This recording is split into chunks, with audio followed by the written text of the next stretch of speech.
You are from the Arizona area, watching fight commentary, and as we've talked about before, we started recording. You do wrestling, you do kung Yeah. fu, you do a bunch of other striking. You train in MMA. How long have you trained in all that stuff? I trained most of that stuff when I was younger, Mm-hmm. but for my main focus right now is probably just wrestling, and I'm trying to apply more stuff in just sparring. I So see. 90% of it's wrestling, and I'm just like sparring whenever I could. Nice, nice. And how is your wrestling team? Are most people on your wrestling team just focused on wrestling, or do they train in other stuff too? There's a couple of kids that do like kickboxing and here Mm-hmm. and there, and one of the kids is just like a UFC fighter's son, so he's obviously into kickboxing as well. So yeah, Wow. What styles of kung fu have you trained? like looking around, I've been trying to get into snake style. When did you discover Bruce Lee and all that Chinese martial arts mythos? When I was like a baby, actually, like 5, maybe younger. Mm-hmm. Most of my family is like really into martial arts. My mom did Shorin-ryu when we had the Torres Dojo coming around, and my uncle's into like Wing Chun. So like it's been kind of like running around, and it's been much in our family. I see. That's so interesting. Now, you got nunchucks hanging in the back wall, right? Actually, they're glass. Oh. got Bruce Lee's- Whoa. Dude, I've had those before. Those are so cool. These ones have Bruce Lee's face on it, but I was using them too much, and they kind of just rubbed off. How many times have you hit your head with nunchucks? So I started when I was like 8, right? Uh-huh. So for the max, thank God they were padded. Uh-huh. Thank God my mom loved me. But so like I give like 5 times at most, maybe. Okay, that's good. We talked about people hitting themselves with nunchucks. We've seen lots of videos of people hitting themselves with nunchucks. We wanted to talk a little Bullshido story today because you have some Oh, Bullshido stories. I have yes. Bullshido stories. So tell me about Bullshido. When did you first discover the term? When did you first start seeing people do it and something triggered in your mind? You're like, that's not right. Actually, a very long ass time ago too, when I was like 10, maybe. At first I didn't know the term, but like I just kind of like had an idea of what it was. Like I didn't know people called it Bullshido. I just knew I was just a big bullshitter. Like first thing was when I first started hearing about one of our studios here, ATA, American Taekwondo Association. I've heard about like the discipline. They're like, oh, they're like super good, all this and that. And then a few years later, I'm stopping by and I see like professional kickboxing. There's like a girl holding sides and she's like throwing a knee up. And I'm looking in, I see belts with like animal prints on it, like no actual belt rankings. So I'm just like, bruh, like, this can't be fucking real, bro. This can't be real. So I sparred with one of the kids there, and his kicks were fucking poor form. Wow. Yeah, so like he was just like throwing weak kicks, like wild, just flailing his legs around pretty much. It looked like he was doing like Russian dancing in a way. So like I was just like into this, like I'm like feeling him out. I'm like keeping my hands ready and I'm lifting my leg a little bit, seeing what he's all about. And he tried to do a tornado kick. He had like the body right, and the minute he threw that leg in, his other leg, like he slipped because you're sparring on grass, so he slipped and just ate shit flat on the floor. And I'm just like, yo, I just gotta leave, bro. I can't do this shit anymore. So I kind of just like left him there, and I was thinking like, this is what they're teaching their kids now. Wow. Like, yeah, it's like crazy. I'm just thinking about it. My question then is, what belt was this guy? He said he was a black belt. What? It's always the black belts, man. He said he was a full-on black belt. He said it took him 2 years. Jeez. Yeah, and I saw he took pictures with his sensei, and they're just like all like, cheese Chunky. balls, Yeah. Wow. It's funny because there's actually an ATA Taekwondo place down the street where I live, and I've walked by sometimes, took the bus or my friends driven me by there. Yeah. And I'm like, oh, that's ATA. And then I'm thinking about like the hierarchy of different Taekwondo, and I was trying to place where ATA is. And I guess ATA is pretty bottom. I guess ITF would be the best. Maybe WTF would be the second best. And then ATA would be the third best or something. Yeah. I mean, I've heard about them back then. My mom was like, oh, yeah, they teach good discipline because she also does karate too, like I said earlier. And apparently it's just like all well-rounded. I mean, was well-rounded, but now they're just doing it for money. Yeah, makes sense. That's what I've heard, yeah. I think a lot changed in the karate and the taekwondo realm from like the 1990s to 2010s. Like over those 20 years, a lot changed. And I'll tell you a funny story too. I had a friend who did WTF taekwondo. So a lot of people are like, Jerry, you're always talking smack about WTF taekwondo. I'm like, there's some people, one guy even like, I would go challenge you, Jerry. You don't think WTF taekwondo is any good. Well, guess what? I never said that. In fact, I had a friend who did WTF taekwondo. He did it in the 1990s, right? I met him in 2000. So I sparred him because, I was doing Kung Fu in China. I thought I was so good, but it was just because everyone I fought in China didn't know how to fight. So I thought I was so good. It didn't mean I could fight. It just meant everyone else couldn't fight. So I started sparring my friend who did WTF Taekwondo. And, this guy had at least 6 or 7 inches on me height-wise, so his reach was much longer. And his kicks were good, man. He's throwing push kicks, spinning push kicks, all these kicks on me. And I couldn't even get to him. Really? That was like a reality check right there. I'm like, wow, that's some good taekwondo. I mean, maybe good taekwondo is not the right word, but it was at least good enough taekwondo to prevent me from getting to even any kind of striking range against him, especially with his reach. So that's my story, man. To everyone who always accuses this channel of favoring something or disfavoring something, here's a story to show you a nuance, guys. I like martial arts. I just don't like bad martial arts, and I don't like bad martial artists. There's exactly. There's always like a barrier right there. I mean, the hardest I've been kicked was like by a Kung Fu artist. Same thing with my uncle, because like he does Muay Thai, and he always told me too. He's just like, this is the best martial art around. And I remember one time, same shit happened to me too. I felt him because at first I was just like, nah, you're just probably weak, bro. You're probably just gonna take the Kung Fu kicks. And I met another Kung Fu kid. He wasn't from here. He was just like doing like tours around because he does wrestling as well. So he was like not really like a transfer student. He was just like visiting, schools and kind of participating in tournaments. So we sparred after. We kind of just like went like in the back of the school, we're just like practicing, right? And I see him just like stand still. Like we weren't like full on like fighting. It was just like kind of like a light spar. And I see him just like stand and stare at me, and he's like breathing out with his nose. I'm just like, what the fuck? So walking closer, and like in a split second, I'll hear just like a wham, and I fall down like just straight on the floor, and I'm like looking up, and I feel like this stinging pain in my leg, and I was just like, this is what my uncle was talking about. Wow. That was like the first thing that hit my mind. I was like, he's so right. He's so right. I hope my shit's not broken. He's so right. And he just like kind of just like stood at me, just like, get up, or we got like a match in 3 minutes. Wow. And I was just like, shit, yeah. Wow. Instant regret. Don't underestimate. So he kicked your leg? He kicked your lead leg? No, yeah, he kicked the knee. Okay, savage. So and you ended up on the ground. Yeah. Wow.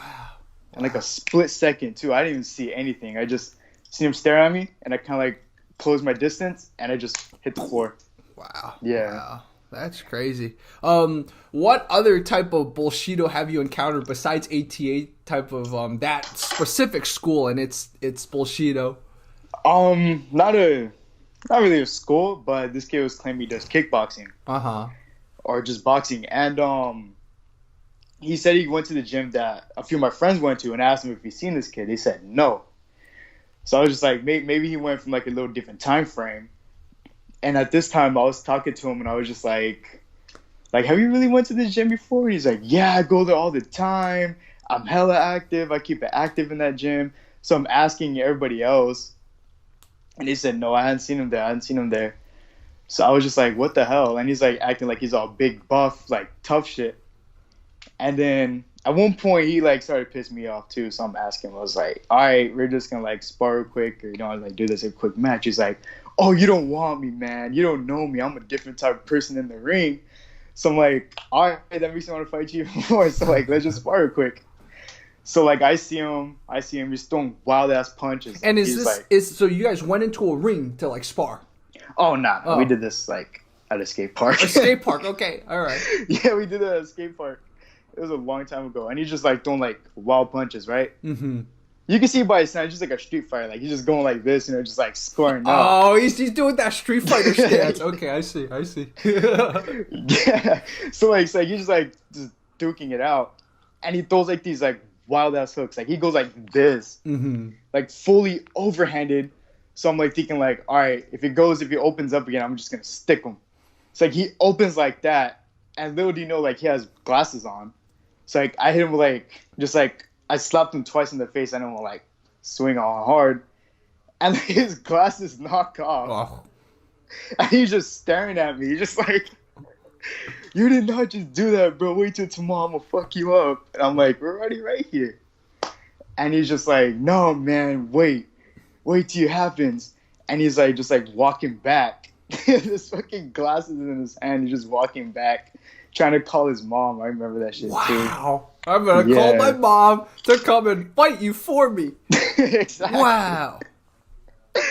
Dude, that shit was funny. Did his mom come? Nah, yeah, I think she did, but he was like walking to the opposite side of the park. Uh-oh.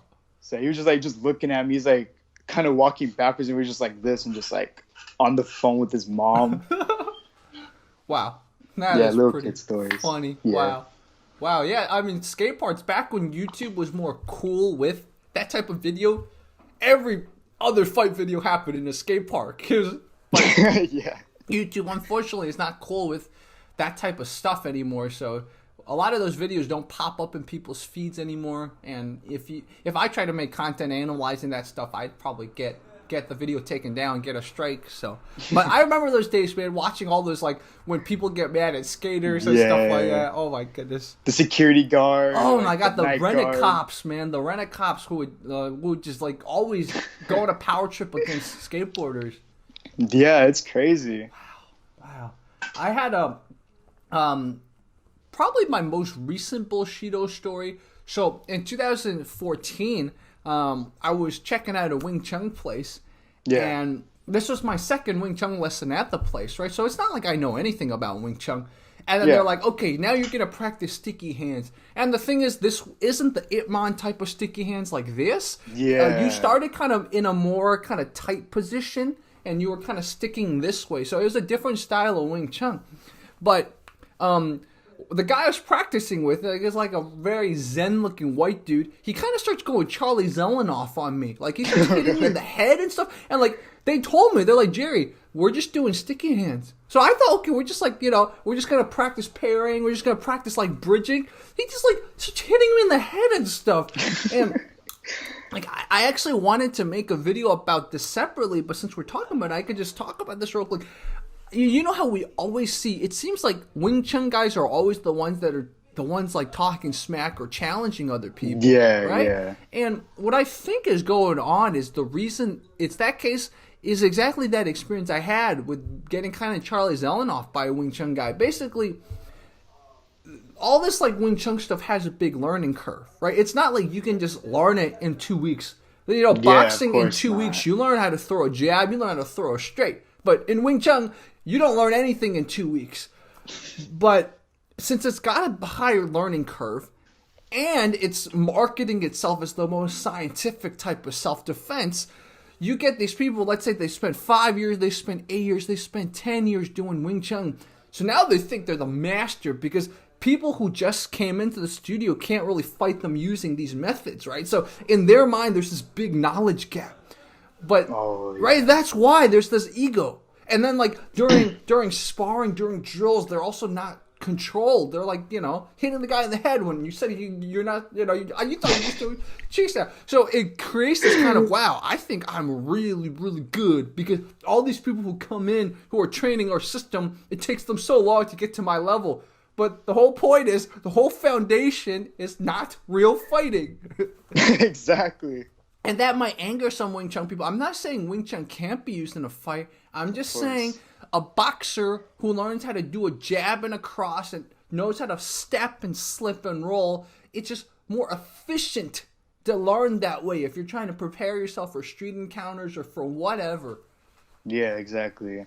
But it's still so funny. Like, people keep asking me, why is it that we see a higher percentage of, like, these challengers of traditional martial arts, these Wing Chun guys, than any other martial art? And I think that's what it is. It's just the learning curve, plus its marketing, plus the fact that they don't seem to understand how to spar safely. It creates this illusion of, oh, wow, I am such a badass.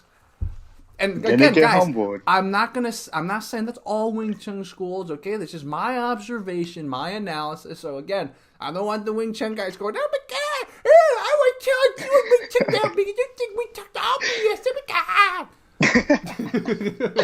Yeah. Oh, And man, I will keep telling you about that school. The guy, the main Wing Chun coach, he was talking so much. You know how the Gracies have a Gracie challenge? You know, you can go whenever. You can still go to the Gracie Academy in Torrance and challenge them, right?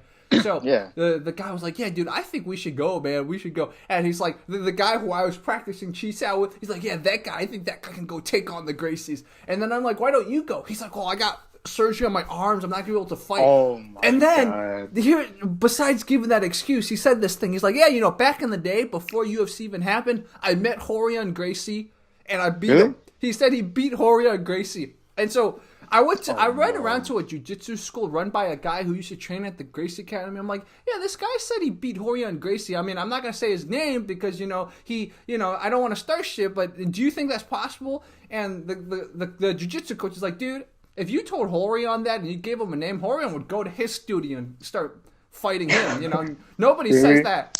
Yeah, so it was so funny that he said there were like 6 or 7 people in the room that heard this. Okay, so I'm not the only one that heard this. He was like, yeah, one time I fought Rorion Gracie with a Wing Chun and I beat him. He said that.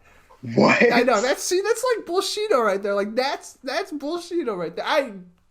Maybe he did. Maybe he fought a guy named Rorion Gracie that's not the Jiu-Jitsu Gracie. That's what I'm thinking. Because I don't think he would just make up a story. Like, he doesn't seem like that kind of guy, but maybe he is. I don't know. There's no way. Maybe he's like a, interdimensional Aikido, Rorion Gracie, came from another planet or something. Maybe.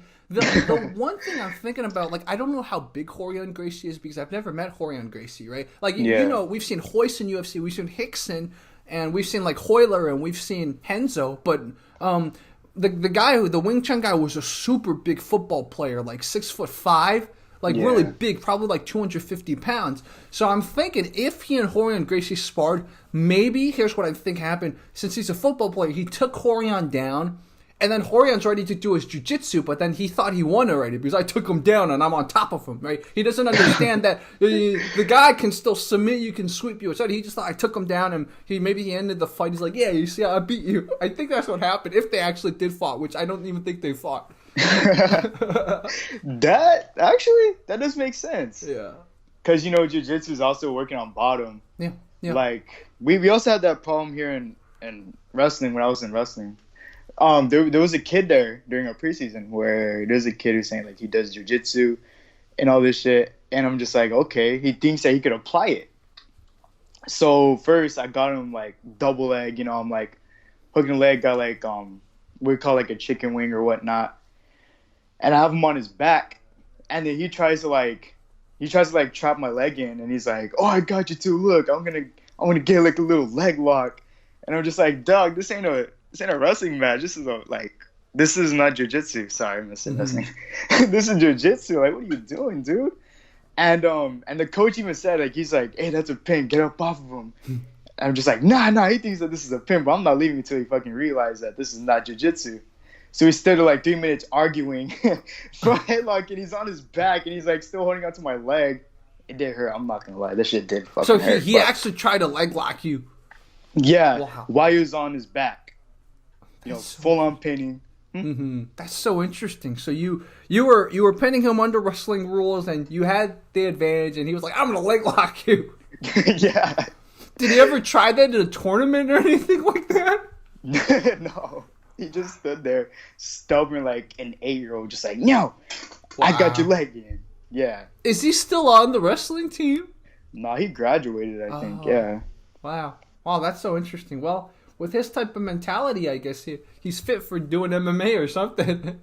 Nah, he wasn't much of a striker. He was just like a talker, he knows like all about these pressure points, and he has like no actual training in it. Yeah. So he was on the wrestling team, and he knew pressure points. Did he try any pressure points while he was being wrestled? Yeah, he tried this like arm lock on me. It almost felt like an Aikido move, because we were just like drilling, doing half shots, and he like went under my arm. He like pulled it over him, and he had like was on behind me, and I was just like, are you sure this is gonna work? Like you watching too much Steven Seagal or something, boy. Like this is too much. Wow. Well, it's so interesting. Like, when I went to high school and even in college, I felt like I didn't meet too many people who did Bullshido, who like had the Bullshido mindset. So I'm wondering why you've met so many people with the Bullshido mindset. Is it because like the Phoenix, the Scottsdale area, because it's so close to Native American reservations, is there kind of that influence? Like people have this mystical, like spiritual thing, or is it something else? Oh nah, it's just none of that. It's just like from now, like there's like a lot of people like think that they're the shit because like some people don't like start like fighting less. So it was just like more of like where I'm at from like South Phoenix. It's just like everybody's like you're like gang banging, think that they like street fighting shit and think that like they're the best. Yeah. I see. So South Phoenix, it's kind of a slightly rougher part of Phoenix. Is that a good way to describe it, or is it not really? Yeah, I mean, it depends on where you're at. Like, yeah, I'd say it's like a rougher part of like see. Arizona. Yeah, makes sense. And I know, for example, a lot of rougher neighborhoods. It's like sometimes in the rougher neighborhoods, you think because they're always like on edge, they're always kind of like watching their backs. There would be less Bullshido, but a lot of times there's more Bullshido there. A lot of people, it's like because they don't have as many resources to check the information, they're more prone to actually receiving like bad information and believing in it. Exactly. That's why all these Bullshido dojos here actually getting more money now. Like they put the AT over here in Levine. Like that should. I mean, I'm not sure. They say they teach everything else. They say they teach Muay Thai in there, even though it's Taekwondo. So like I'm not sure if it's like legit or not, but for the Taekwondo part, I've seen their side kicks. I've seen their their little like knee kicks. Them trying to use their shins. I think they had a Wing Chun dummy there at one point. Wow. I don't know why that was there, but yeah, I'm pretty sure I seen one there. Wow. Yeah, and like I said, the coach, the sensei, she had like size up and knees up. It was like street self-defense, kickboxing. I don't know when the last time they used size in kickboxing, but yeah. like I think, I guess. In general, dude, you mentioned something really good, which is to spot a McDojo. One way to spot it is exactly like you said. If on their bulletin or on their signs, they're like, yeah, Kung Fu, Jiu-Jitsu, Muay Thai. It's like they list everything they teach. It's like, no, you don't teach all of that, man. I've totally seen schools like that. Yeah, exactly. It's bad here. Yeah. It's bad here because that's the only place that they have like dojos or anything. Other than that, they're just boxing gyms. Some of them are okay, I guess. But like, if you want to go beyond that, there's not a lot here except, the wrestling, wrestling for high school or the little school programs that they have, wrestling programs and all that. But other than that, it's really not much that we have. Yeah. Wow, it rang something in my head when you're like, yeah, that school, it's like teaching Taekwondo and Muay Thai and they had a Wing Chun dummy. I've seen schools like that, man. They've never taught any jiu-jitsu, right? And in the sign, it's jiu-jitsu. Or they even like, sometimes a Bullshido school will actually go a separate thing. They let's say they will expand beyond martial arts. So they'll go yoga, but they never ever teach yoga in there. But it's like they'll have yoga as one of the things to draw female students in. Yeah. Nah, it's part of the training, man. It's yoga, Tai Chi type stuff. Yeah. But other than that, yeah, there's like a few legit schools here. Like there's a little store here called Karate Mart. I'm not sponsored, no shout outs. But like I get like stuff like this from there, I get these from there. Shit, I get like all my stuff from there, and right next to it they have a Krav Maga school. Oh. So they kind of like, I guess we're getting better here with our schools. But like it's just still like everybody knows like ATA and all this other Bushido shit. Like there's a JKD studio here, but I haven't checked them out. There's quite a few, but I'm like seeing the pictures and stuff. It's just same thing, size, kickboxing, and street self-defense. And there's like the guy like poking somebody's eye out. It's just like, I don't know. I'll have to check their training out. Yeah. But yeah, it's just everywhere, dude. Almost everywhere. Krav Maga school kind of interests me too, but I think with Krav Maga too, we got to watch out too. There's a lot of Bullshido and Krav Maga, especially when they go to the ground. A lot of the Krav Maga, it seems like a lot of the non-jiu-jitsu schools or non-MMA focused schools that try to teach ground stuff, any white belt in jiu-jitsu will like see holes in it. Like I give them props for trying, but it's like very simple stuff. They don't even get. It's so interesting. And I think with Krav Maga, they're definitely guilty of that. Like Krav Maga, Kizi fight system. Although Kizi, the whole Kizi thing's a whole nother. Actually, since we're talking about it, this is a story about Kizi. So I wanted to interview the guys. You know how Kizi, they made not the John Wick, they made the Batman movies, and then they made the other one starring Tom Cruise where he used Kizi. Do you know what I'm talking about?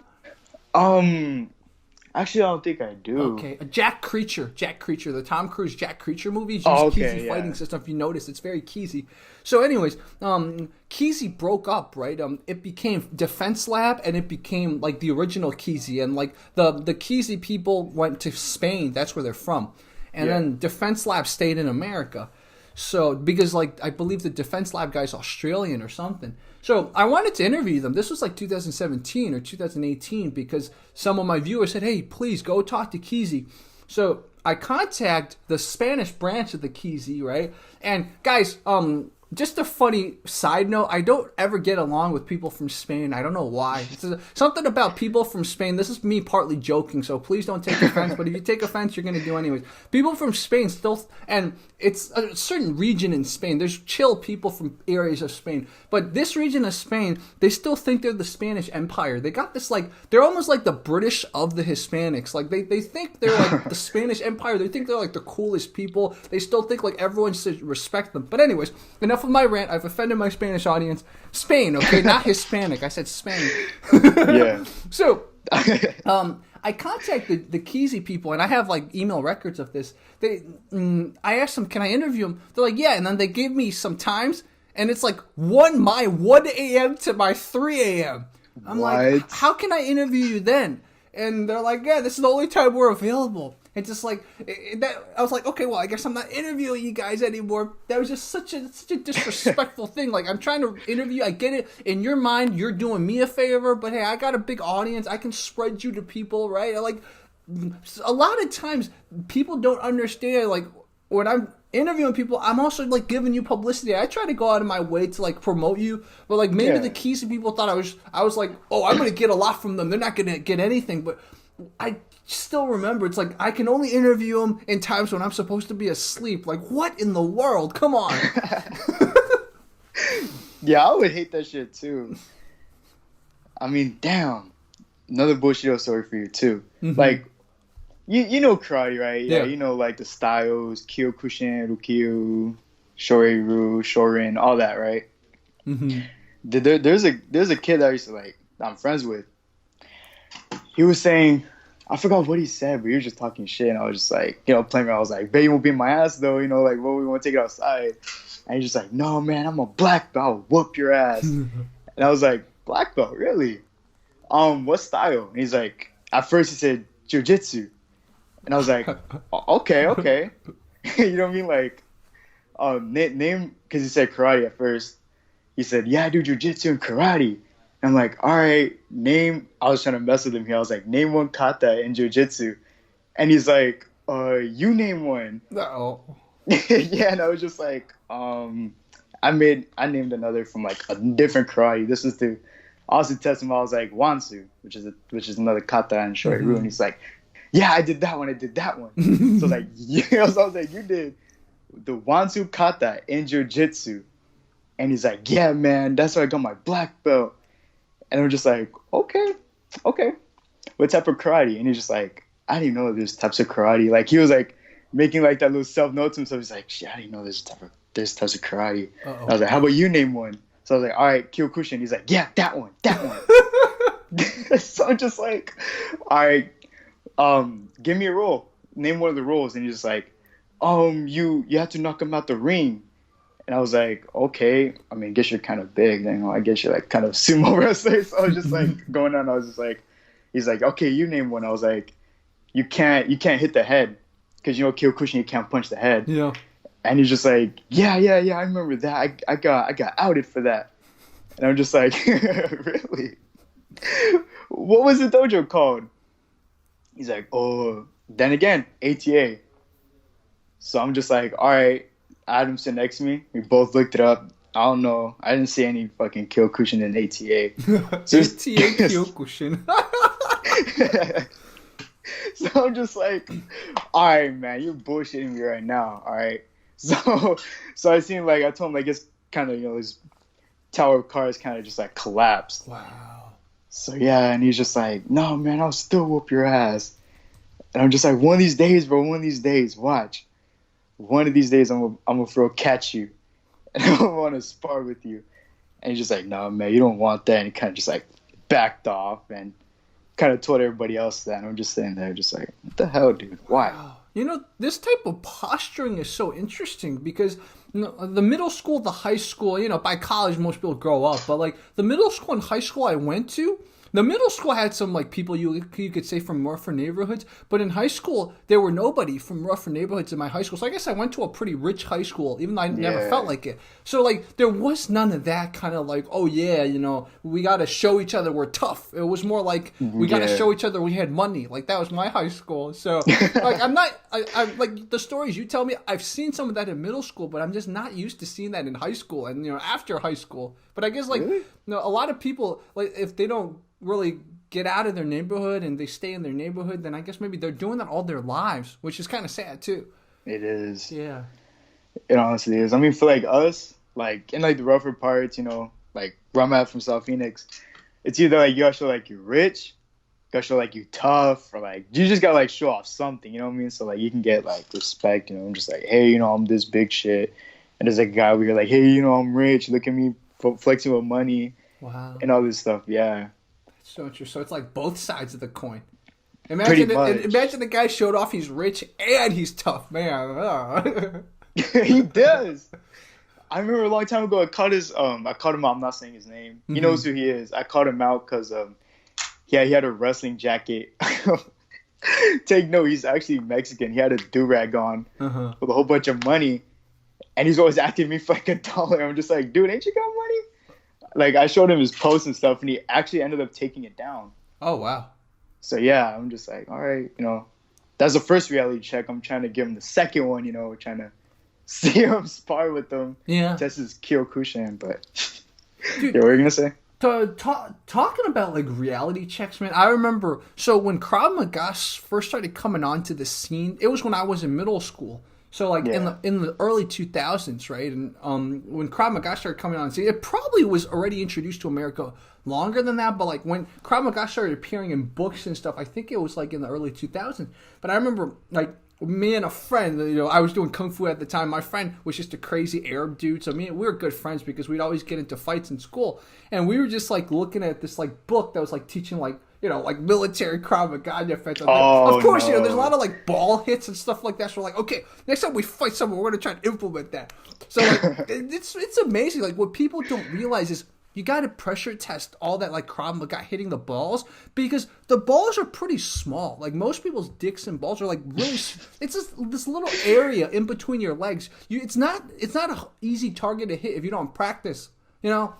So like, he got into a fight once with this stupid Brazilian kid who was like a really big like jerk, and like my friend kept trying to hit the nuts, right? And he wouldn't be able to because it's just like you just don't understand. Most people in general, they're not gonna fight with their like pelvis pointed at you, like right? So it was like he kept telling me after the fact, like they fought and both of them it was like a draw, like nobody really won, and it was.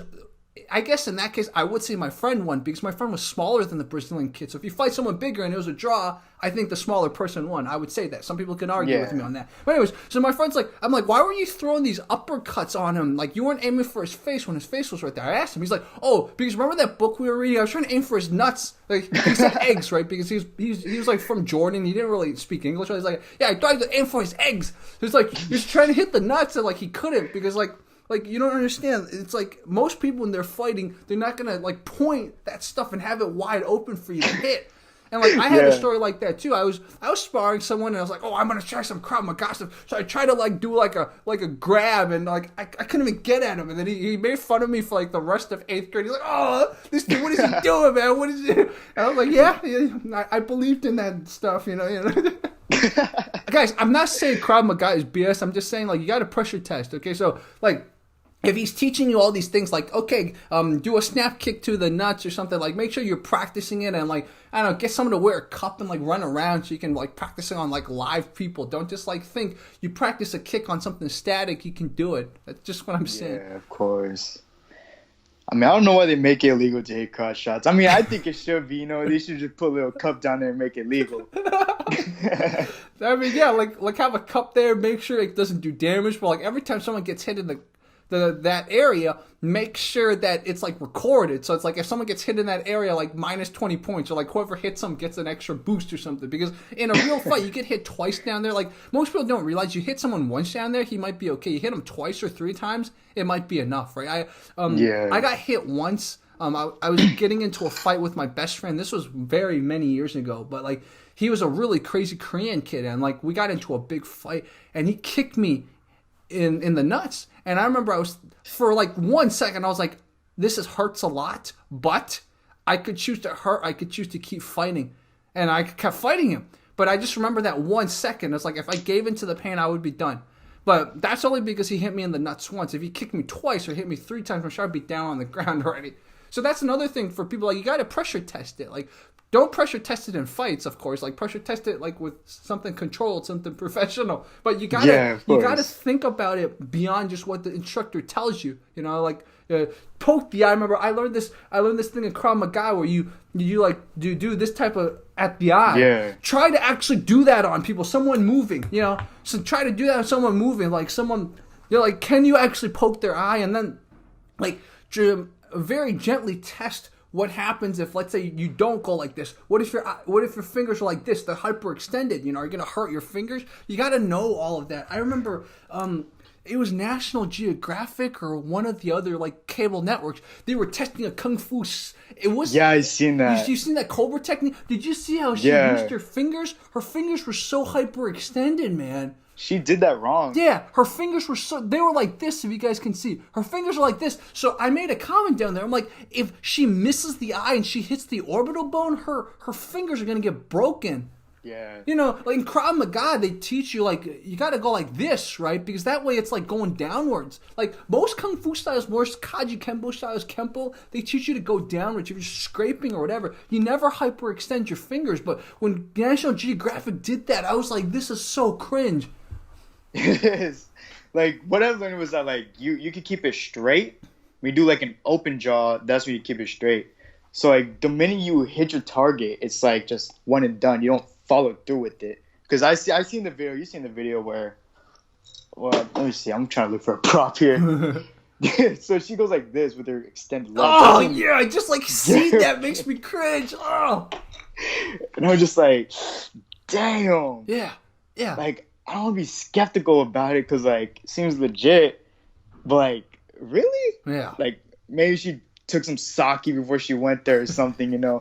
I don't want to hate too much on her about it. Her form was pretty good, too. Yeah. Now, I mean, the reason her form was good was because she's what you would call a wushu guy or a wushu person. Like, I can tell she's trained the katas, the taolu, as she called it in Chinese. She's trained, she knows how to look pretty, but you can tell when she did the demonstration, she doesn't know how to apply it, because if she did, she wouldn't have hyperextended and followed through, man. She knocked the mannequin back, dude. Did you see that? Yeah. Like, and you're lucky it was a mannequin. It wasn't like someone's bone. Yeah, it wasn't like a replica of like a skull. Yeah, exactly. It was a replica of his skull. Exactly. Like you see on those little blade blacksmith shows, you know, where they test the blades. Yeah. She's lucky they didn't test it on that. Yeah, exactly. One of those. I think they're those like concussion dummies. No, they're called something else. Some kind of dummy. They're called. Yeah, it's not a bobby either, or whatever it's called. I don't know what you're talking about. Yeah. Man. Yeah. For those of you who are watching, I'm gonna try to find that clip. I'm gonna put it in the pinned comments or something, so you guys can know what we're talking about. But it's gonna make you cringe. Ugh. They muted like a good part of the video too, because I seen it twice on YouTube. Mm-hmm. But yeah, they also imitated like other animals too, like the crane. This guy's like, oh, he could dodge all this stuff, but he didn't do any striking. He was just on a stick, just dodging whatever they threw at him. I don't really remember. But yeah, it was just kind of weird.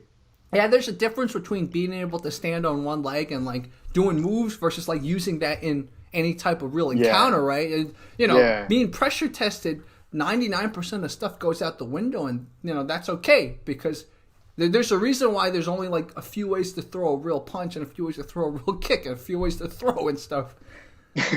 Yeah, and all the flowiness is cool, but I think ultimately, what we see is if you become a top level person at the basics, the foundations, then maybe you can add in some of the flair, right? Look at Anderson Silva, look at Tony Ferguson, or even look at Yair Rodriguez, right? You look at those people, they're adding flair into a really good established foundation, but don't expect to lead with the flair and get anywhere. That's what you see with like all the cases on my channel. Like they practice the flair all the time, and then when it comes down to an actual fight, they don't even have the basics, and they get, you know, get knocked out. Yeah, KTFO. KTFO'd. That's cool. I mean, I don't know yet, but I've seen this kid that claims capoeira. Like he says he does capoeira. Kind of has like a little accent with him. He's not Brazilian though, but he also claims Aikido because he comes here from Romania. And I've asked him too, like, is that all you trained with? And he's like, yeah, I've done boxing and kickboxing. So I'm just like, okay, why'd you do Aikido though? He says mainly for the reflex. And it's, I mean, I don't know if that's what it's good for. I don't know if that's what it teaches you.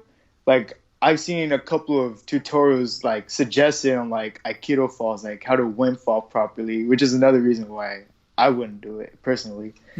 But if he ever comes down here, I'll probably text you about it, see what happens. Yeah, exactly. Keep me posted if you guys light spar safely, of course. Just see where his Aikido's at, because Aikido is one of those things that always boggles my mind, right?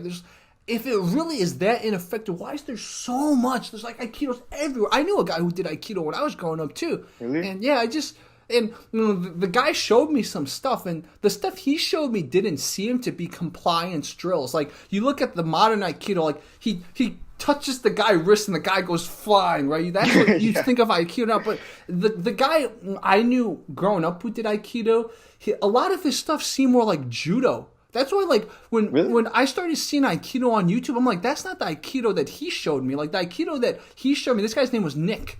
Nick showed me all these Aikido, like, he would, like, body lock me and stuff like that. He would, like, double leg. He was single leg. I remember very clearly he single legged me one time. So that was the Aikido he was doing. So, like, I don't know why, like, I don't know if he was just doing another branch of Aikido, or maybe he was doing judo. He called it Aikido. I don't know. But that's always what my impression of Aikido is. And then now you just see every Aikido demonstration online everywhere, just people doing crazy flips. Like, it's just like, what is going on? Just backflips. Yeah. I mean, it's probably that.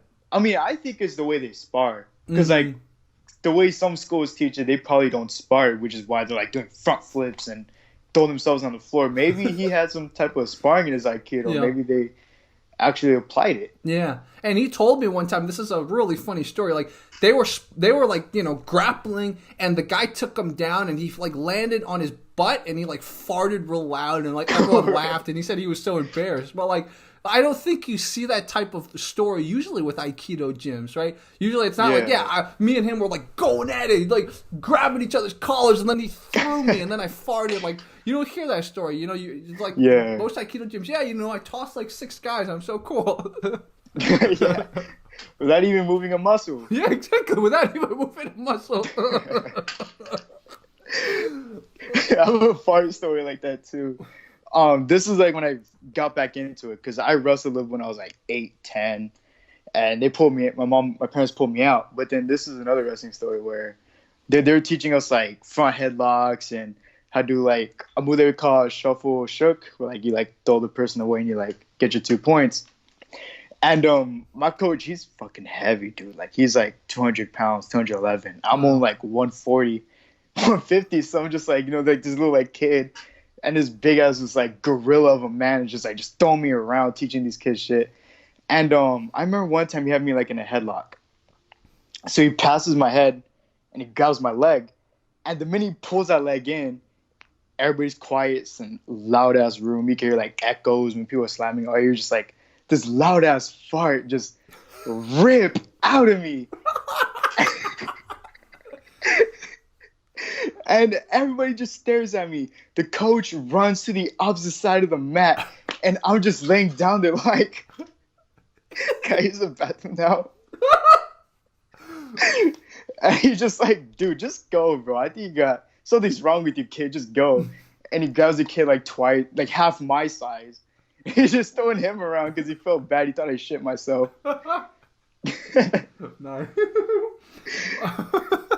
Oh man, my only kind of like potty humor story was when I was doing kung fu in China when I was young. One time the pants I was wearing started tearing, and like my kung fu teacher was the type he hit you with sticks and stuff. So like I was afraid of him, right? And so he didn't tell me I could like go change my pants or like go stop training. So I kept training, and then my pants started tearing more and more. And he like just I feel like he found it funny. But like everyone was making fun of me, and by the end of the training session, usually you train for like 2 hours in kung fu. By the end of the 2 hours, my entire crotch area was completely ripped. You saw my underwear and everything, and the coach just like didn't even tell me to go change my pants. He's like, okay, all right, and I don't know why. Maybe it was one of those moments like, hey, why does Jerry not give an F so much? Maybe that was why. In kung fu class in front of 60 people, he tore his pants completely, right? So he had to learn to just deal with shame. I don't know. Like for 2 hours, the pants were. They didn't tear until like 20 minutes in. So like for an hour and 40 minutes, the pants were completely torn, and I was kicking, and everyone's laughing. Really? Yeah. Damn. Well, okay. So, what type of kung fu pants were they? Really, like the ones they had to like fold and you like tie it like this? No, not at all. They were just like they were probably just like loose type of like probably more almost like pajama pants type of thing. But they weren't they weren't like gi pants or anything. No way to tie them or anything. Very kind of like low quality, cheap material. Okay, so were they like tight around the waist and like baggy at the bottom? Yeah, they were baggy at the bottom, and then I don't even think they had a waist tie. It just had like a normal kind of like I don't know what they're called, but no tie. The thing is, most people don't realize even when most kung fu schools when I trained in China in the 90s. Most kung fu schools didn't even have a uniform. You could go train with whatever. Like, you could buy a kung fu shirt if you want, like, of the school, but they never required you to train in a uniform. Yeah, I know. When I then come to America, every freaking kung fu school has like a uniform. You have to pay $100 to buy the uniform. It's just like capitalism messes things up. But communism messed up kung fu too. But then capitalism messed up a lot of kung fu too in a different way. So it's true. Before you even learn your first lesson, you already paid like $100 for the staff and for the shirt and for the uniform. It's just like I still remember. One of Jet Li's teammates, she has a school in the D.C. area. And so we were like, oh my God, we got to learn with Jet Li's teammate, right? So I remember we were signing up for classes. And she was like, okay, all right, so cool. We're lucky to have you. You're signing up for however many weeks or months. So here's the breakdown. They broke down the price. It's like classes, and then it's like shirt, pants, belt. It's like all this shit. I remember I was looking, and the teacher, her daughter was there looking. And I looked at her. I just like gave myself a face palm, and she's like, "Yeah, I understand it. I feel your pain." I was like, in my mind, I'm like, "Why don't you say something to your mother, huh? Tell her to stop charging us for everything." But it's like I don't know where it's going with that story, but I guess we're talking about uniforms. That's just like that's how it changes. And of course, you can justify it creates community spirit. It creates school spirit. But ultimately, they're upping the price by like 3 times of a stupid shirt. Yeah, for like it's unnecessary. Unnecessary. In China, when I trained in China, never they force you to buy a uniform or anything like that. Yeah. And in Brazilian Jiu-Jitsu, too, I'm going to say a little smack about that. A lot of schools in Brazilian Jiu-Jitsu make you buy their belts, too. Some schools are more like, no, you can just buy a belt online. But some schools, like, you have to buy the belt of your school. And it's like all these justifications. It's just like, I get it. You're marking up the price, you know? Yeah, you're just trying to get some money. Damn, yeah. But I don't think that's just Brazilian Jiu-Jitsu schools. That's probably like most martial arts schools in America. It's like, here are things they have to have. Let's make some money off that. Yeah, let's just rip them off a little bit more. Like, we get it, bro. You're trying to make money. All right, it's obvious. Yeah. just put best money wasting dojo. Instead. Yeah, exactly. It's just like, especially I think nowadays, with online media and all that, there's so many other ways to make money that you don't have to rip off the students that come to train with you.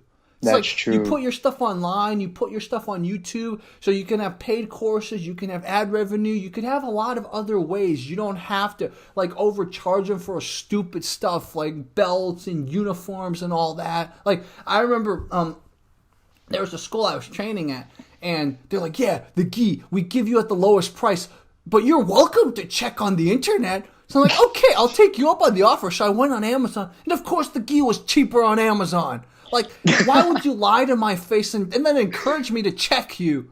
You're just like, he's like, yeah, our gis are like the lowest price, man. We don't try to make money on them. And then I check Amazon. Of course, the gis on Amazon are cheaper. Like, well, don't make that claim if you know it's not backed up by something. Yeah. That's where Bullshido comes in too, because like it's very unverified. Like you can say anything you want, and you could make it look like legit as possible. You could pull people into that. Yeah. I think that's why Bullshido is still around, just for money. To be honest, yeah. You're not trying to teach kids like legitimacy. Yeah, and I mean, unfortunately, I think in everyone's mind, we just want to believe, right? We want to believe, and I don't believe it. And on the real world, sometimes it's kind of hard. So like we want to believe in fantasy. Everyone needs a little bit of fantasy.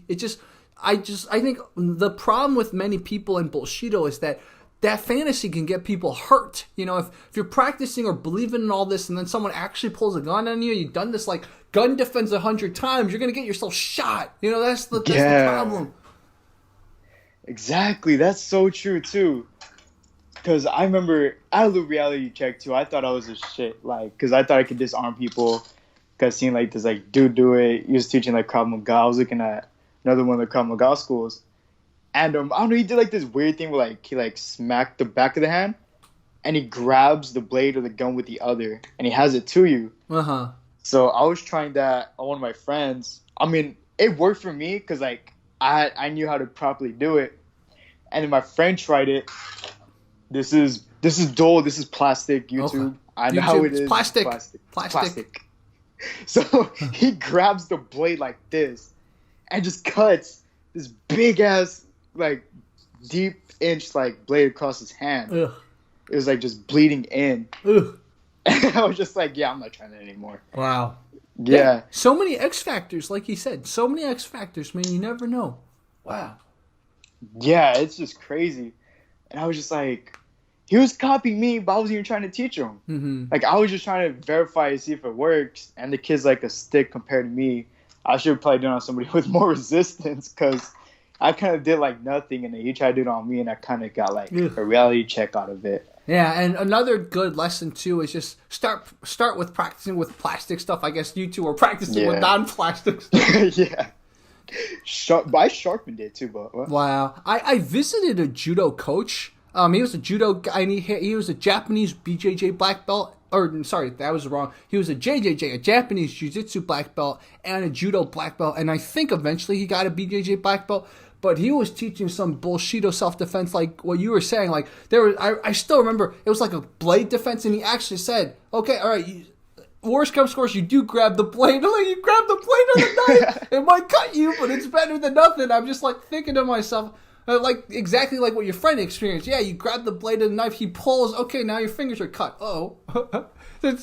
He doesn't, you know, his assumption was you grab the blade and you can like do something, manipulate the hand, but usually if someone gets the blade grabbed, they're going to react, right? And you grab the blade, they react, your fingers are going to get cut.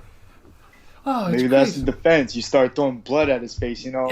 Yeah, that's true. You throwing blood at his face, get it all slippery, get some like hep or something, the hip, the have, the hiv in his eyes. Yeah, just start breathing in his face, say some crazy stuff. But that's such a great story too, because it shows, guys, even if they're a judo black belt, a Japanese jiu-jitsu black belt, and a Brazilian jiu-jitsu black belt, doesn't make them qualified to teach knife defense. So you have to take everything with a grain of salt. Whatever they teach, man, you should pressure test it. You should really pressure test it. I remember very, very famous BJJ black belt, I'm not going to say who, he was teaching all this like anti-ground and pound, which is good. Like, so I had a friend who'd never been to his class, under a different BJJ lineage, test some of that with me. And then lo and behold, some of the stuff he taught us didn't work. Not saying he can't make it work, but it just, you have to understand that no matter how skilled they are, how many accolades they are, not everything they're teaching is going to work for every single person. Exactly. Your body type could be different. Your reaction time could be different. The opponent could be thinking something different, not complying. There's so many factors. Of course. So in a safe environment, just test it. Or else you don't ever want to just be like, yeah, my sensei knows stuff, or my sensei's this, my sensei's that, therefore blah, blah, blah. You always have to put everything in reality. Of course. It's kind of hard, finding like a proper blade defense, like like system, because like you don't know if they're gonna go over, if they're gonna go under. Like 90% of them, I see them like tacking all weird. Like I seen one video not that long ago where like there's like a guy, he's like going like this. It's like, if a guy comes at you to play like this, you're gonna smack it, you're gonna hit him in the face. It's just like, what the fuck. Let me find out somebody tacks a blade like that. I want to try that. Yeah.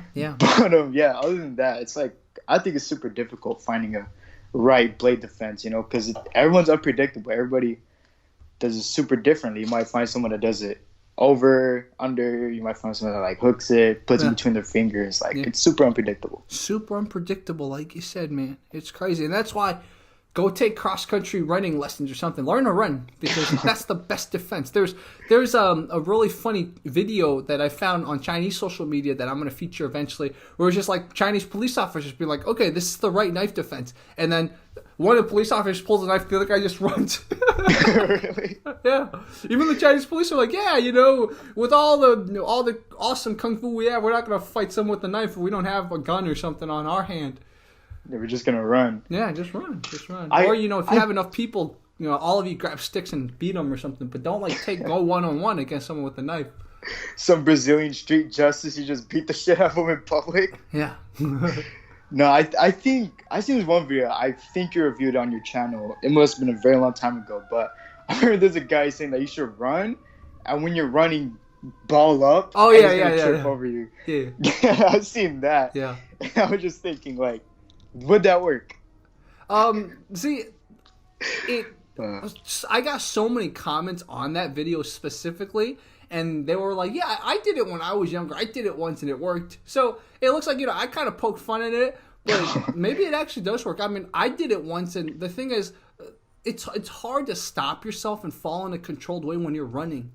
Like, the momentum just doesn't make sense, right? Momentum, mass times velocity. Like, there's a reason, like, there's physics. You can't just stop immediately and go down. I've tried it before, but maybe what actually you're supposed to do is, like, you run, and as he's catching up, you kind of preemptively slow down. So you kind of slow down your control, then you go down. So it's not like you run and you duck down immediately. It's like you run, let him catch up so he thinks he's catching up to you, and then you, like, duck. Because I don't think there's a way to, like, run, and then just ball up immediately. You're gonna fall because the physics doesn't work that way. I don't know. That's my thought. That's true. I mean, if that was the case, would you think that, like, he would have, like, just stabbed you when you're slowing down? Yeah, exactly. So if like you take my assumption, which is you reduce your velocity before you go down, then yes, probably the person chasing you is going to react to. He's not going to be running full speed at you. He's going to start slowing down too. So then the ball thing probably wouldn't work either, right? Because it's all about surprise. So if you slow down, you take away that element of surprise, then he's not going to trip over you. He's going to be like, oh, you're slowing down, I'm slowing down. Let's fight again. Yeah, of course. So So yeah, best self-defense, guys. Just keep running. Call the cops or something. Bring some pepper spray. Pepper spray. You know, depending on the city, depending on the laws of your state, just carry some sidearms for real emergency self-defense situations. Yeah, actually, they made nunchucks legal in Arizona. Oh, that's pretty good. So yeah, I got, I maxed out over here, behind me. Dude, even 10 years ago, they weren't legal. It's so crazy. Even 10 years ago, like in many states, they weren't legal. It's just like people have not moved on the Bruce Lee days. They still think everyone could kick people's butts. They were waiting for everybody to devolve so you can legalize nunchucks again. Yeah. But no, I mean, I still had some even then. I feel like I don't really understood that. Like, was it like illegal to walk around in public, or was it illegal you just couldn't to walk have? around in public. So if you had them in a karate studio or something, that's cool. But you couldn't walk around with them like showing. Yeah. So what was the point of teaching self-defense with nunchucks you couldn't bring around in the first place? Yeah, I don't know. But there's also people who would say nunchucks have very little actual self-defense use. Something about how they're built, and you don't get the maximum. Again, I don't know the exact wording, but you don't get the maximum something or another.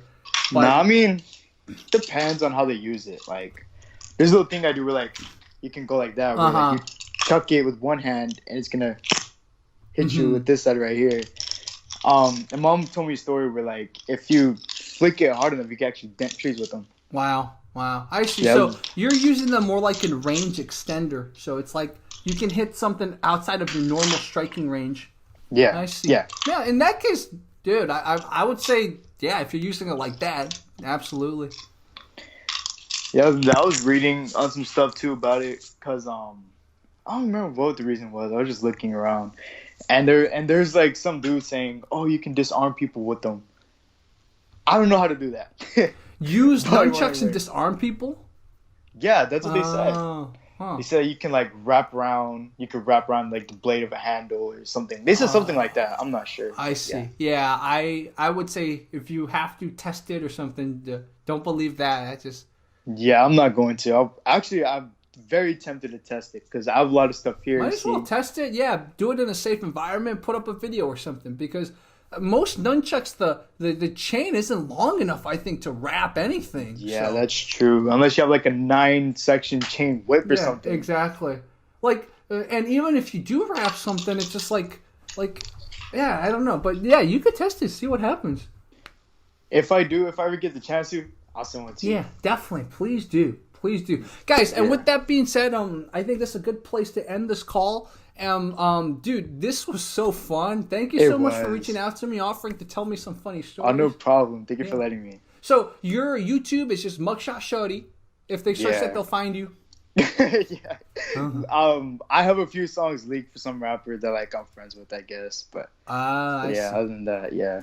I see. So what? I guess we can end off with this question. What is your kind of goal with your martial arts training? Do you one day want to do more professional stuff? Do you want to go on a teacher? Do you just want to make this kind of your hobby? I want to make it more of a hobby. I do want to go professional when I'm confident enough, feel like I'm able to apply it myself. So when I'm able to like apply everything I've learned, like I want to use like literally every part of your body. So like that's why I wanted to learn Jeet Kune Do, was because you're using your snake strikes. I want to learn how to use the chops, and use the back of the fist. I want to use all of it and apply it. So the minute I feel like I've done that, then that's when I want to go professional. I see. That's so interesting. Well, yeah, keep us posted too about your journey learning stuff like that, because I'm always curious when I find cool traditional martial arts that kind of can be pressure tested. So if you find something like that, let us know. Oh, I will. Definitely. Cool, dude. We can keep talking, but I'm going to stop the recording now. For those of you watching, Fight Commentary Breakdowns out.